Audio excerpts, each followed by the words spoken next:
জিয়াৰুল হক বিজনী গড়াইমাৰী বজাৰত ইয়াতে পেইণ্টিঙৰ কাম কৰি আছিল ৰঙৰ আমি 5 জন ইয়াতে এই সাইডত 2 জন ৰঙৰ কাম ঠিকাদাৰটো আহি পোৱা নাই এতিয়ালৈকে ঠিকাদাৰটোৰ নাম বাকি আছিল মই সঠিক মানে সেইফালে এটা বৰ্ডাৰ আছে তাতে কালাৰ কৰিব লাগে ৰং কৰিব লাগে সেই ৰং কৰিবৰ কাৰণে তাই উঠিছিল মই তাৰ পিছে পিছে উঠিলোঁ বাল্টিখন দিলোঁ দিয়াৰ পিছত মই তাতে আছিলোঁ মই ইফালে যাব খুজি আছোঁ এই আরেকজনে মোক মাতিল যে তলত মাৰবা লাগিব ঠিক আছে মই তলত আহিলোঁ আমি এইফালে সাইড অলপ ক্ৰসিং কৰিলোঁ ধপতকৈ উঠিল পিছত চাওঁ যে তাই মলি আছে বাজি আছে তাতে পৰি গেল থাপকে সেইটোতো সঠিক নাজানো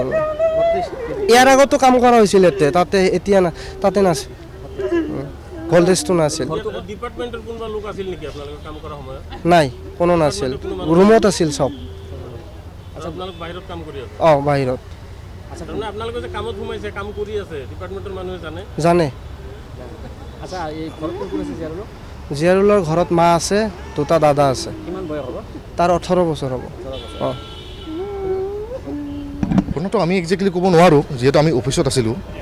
সেইটো সময়ত আমি এটা চাউণ্ড পালোঁ চাউণ্ডটো যেতিয়া পালোঁ এটা ল'ৰা যোনটো